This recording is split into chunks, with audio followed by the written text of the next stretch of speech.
சென்னை எண்ணூரில் கச்சா எண்ணெய் வாயு கசிவு என அடுத்தடுத்த துயரங்களை மக்கள் சந்தித்து வருகின்றனர். அவர்களின் மனக்குமுறல்களை தற்போது பார்க்கலாம்.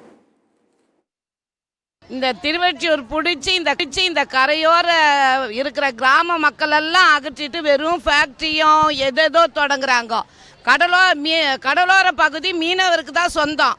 ஆனால் அதுலேருந்து எங்களை ரொம்ப தள்ளி வச்சுட்டா மாதிரி இருக்குது. ஒவ்வொரு தடையும் நாங்கள் தொழில் பண்ண போகணுன்னா தூரமாக போய் தான் தொழில் பண்ணுற மாதிரி இருக்குது. நீங்களே வந்து இந்த கரையோரத்து சைடு பாருங்களேன், ஒரு மீனவ குப்பம் கூட இருக்காது. எல்லாமே வேற ஏதோ லாரிங்க நிற்குது, ஏதோ ஃபேக்ட்ரிங்க இருக்குது, எல்லாமே இருக்குது. எங்களுக்கு அரசாங்கம் இதனால ஏதாவது ஒரு நல்லது பண்ணுங்க.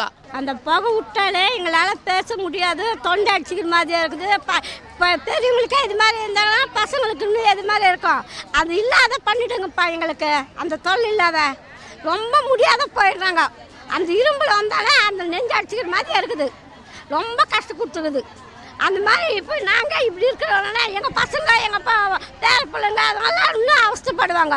அது இல்லாத தொழிற்சி பண்ணிவிடுங்க. ஒரு நைட்டு இன்றைக்கி நைட்டு என்ன ஆகுமோ, நாளைக்கு நைட்டு என்ன ஆகுமோ அப்படின்ட்டு பயந்து இருக்கிறதா இருக்குது.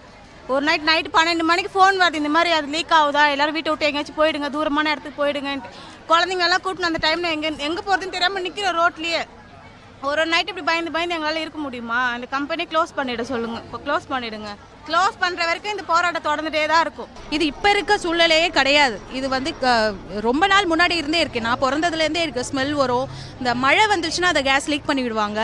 அப்புறம் வந்து இந்த ஸ்மெல் வந்துக்கிட்டே இருக்கும். எல்லாருக்குமே ஆஸ்மா ப்ராப்ளம் இருக்குது, நுரையீரல் ப்ராப்ளம் இருக்குது. என் பிறந்த குழந்தையிலேருந்தே நீங்கள் இங்கே கேட்டிங்கன்னா வீசிங் ப்ராப்ளம் இருக்குது. எல்லாருக்குமே இருக்குது. 100ல் 99 பேருக்கு வீசிங் ப்ராப்ளம் இருக்குது. நீங்கள் ஹாஸ்பிட்டலுன்னு போனாலே என்ன சொல்லுவாங்கன்னா, எங்கேருந்து வரீங்க, ஏரியா பொல்யூஷன். இங்கே நிறைய சுற்றி கம்பெனிஸ் இருக்குது. வட சென்னைனா கம்பெனிஸ் இருக்குது, அது இருக்குது, இது இருக்குது. உண்மை தான். இவங்க கம்பெனி மூடி தான் ஆகணும். எங்களோட முழு இது கம்பெனி மூடி தான் ஆகணும். ஒரு மக்களுக்கு ப்ராப்ளம்னா மக்களோட பிரதிநிதிகளும் சரி, மக்களுக்காக இருக்கவங்களும் சரி, சில அமைப்புகள் வந்து நிற்ப தான் செய்வாங்க. அந்த நின்றவங்க மேலெல்லாம் கேஸு, பந்தல் போட்டவங்க மேலே கேஸு, பிஸ்கெட் கொடுத்தவங்க மேலே கேஸு, தண்ணி கொடுத்தவங்க மேலே கேஸு, எல்லார் மேலேயும் கேஸு. மக்களுக்காக நிற்காம யாருக்காக நிற்பாங்க? பிரச்சனைனா நிற்க தானே செய்வாங்க.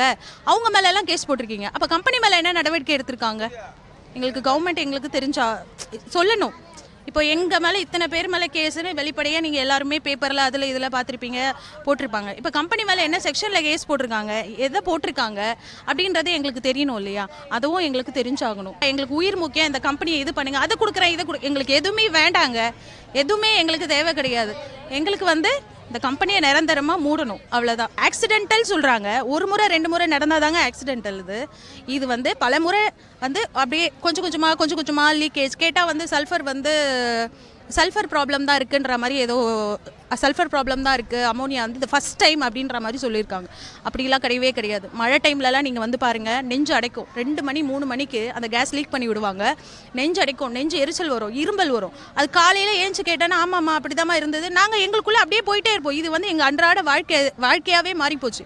இன்றைக்கி அதை வந்து வெளிப்படையாக வெடிச்சதுன்னு தெரிஞ்சு ஒரு புகை மூட்டமாக அந்த கடல் ஒரு 1/2 கிலோமீட்டர் தீர அந்த சூழ்நிலையில் 1/2 கிலோமீட்டர் தூரத்துக்கு கடலெல்லாம் மாறி மீனெல்லாம் செத்து மிதந்து, இப்போது அந்த மீன்களுக்கும் அதுக்குமே அந்த நிலைமைனா, அப்போ மக்களாகிய எங்களோட தலைமுறை வாழவே முடியாது. ஏன்னா இங்கேருந்து நாங்கள் போக மாட்டோம். நீ போ, எங்களுக்கு கம்பெனி தேவையே கிடையாது. இங்கே தான் எங்களோட மக்கள், மீனவர் மக்கள், கடல் சார்ந்து இருக்கவங்க, கடல் சார்ந்து தான் நாங்கள் இருப்போம். இதுதான் எங்கள் வாழ்வாதாரம். எங்களை எங்கேயும் நீங்கள் வந்து இது பண்ணவும் முடியாது. உங்கள் கம்பெனியை மூடிட்டு போயிட்டா எங்களுக்கு பிரச்சனையே கிடையாது. எங்கள் உயிரை நாங்கள் காப்பாற்றிக்கணும். இவங்க கிட்ட இருந்து எங்களுக்கு ஒத்த ரூபாவும் வேண்டாம், எந்த நிவாரணமும் தேவையே கிடையாது. எங்கள் தலைமுறை வாழணும். என் பொண்ணோட பொண்ணு, அவங்க பசங்க வாழ்கிறதுக்கான தகுதியான இடம். நாங்கள் 4 தலைமுறையாக 5 தலைமுறையாக இங்கே இருந்துட்டு வந்துட்டுருக்கோம். அந்த தலைமுறை எங்களுக்கு பின்னாடி என் பேரன் பேத்திங்க சொல்லணும். அதுக்காக இந்த கம்பெனியை மூடினாதான் ஒரே வழி, வேறு எந்த வழியுமே கிடையாது. மீனவ மக்களோட வாழ்வாதாரம் எங்கே இருக்குது? கடலை சார்ந்து தான் இருக்குது. கடற்கரை பகுதியை சுற்றி ஃபுல்லாக இண்டஸ்ட்ரியலை நீங்கள் வளப்படுத்திட்டிங்கன்னா அப்போ மீனவ மக்கள் எப்படி வாழ்வாதாரம் எப்படி? இதற்கு யார் பொறுப்பேற்கணும்? மத்திய மாநில அரசுகள் வந்து தமிழக கடற்கரை ஓரத்தில் இருக்கிற மீனவ மக்களோட தொழில் சார்ந்த பகுதியாக பார்த்து அந்த பகுதியில் மீனவ மக்களுக்கு பாதிப்பு இல்லாத வகையில் அவங்க வந்து ஒரு தொழிற்சாலையை தொடங்கணும். ஒரு நாட்டினோட பொருளாதார வளர்ச்சிக்கு தொழில்துறை ரொம்ப அவசியம்தான். அதில் எந்த மாற்று கருத்துமே இல்லை. திட்டங்கள் வந்து மக்களுக்காக தான் இருக்கணும். அந்த திட்டம் வந்து மக்களுக்கு பயனுடையதாக இருக்கணும். சரிங்களா? மக்களை நசுக்கும் திட்டமாக இருக்கக்கூடாது.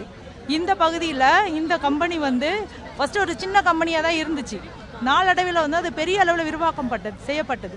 அப்போவே எங்கள் மக்கள் எல்லாருமே நாங்கள் எதிர்ப்பை தெரிவித்து பல ஆர்ப்பாட்டங்கள் பல போராட்டங்கள் பண்ணோம்.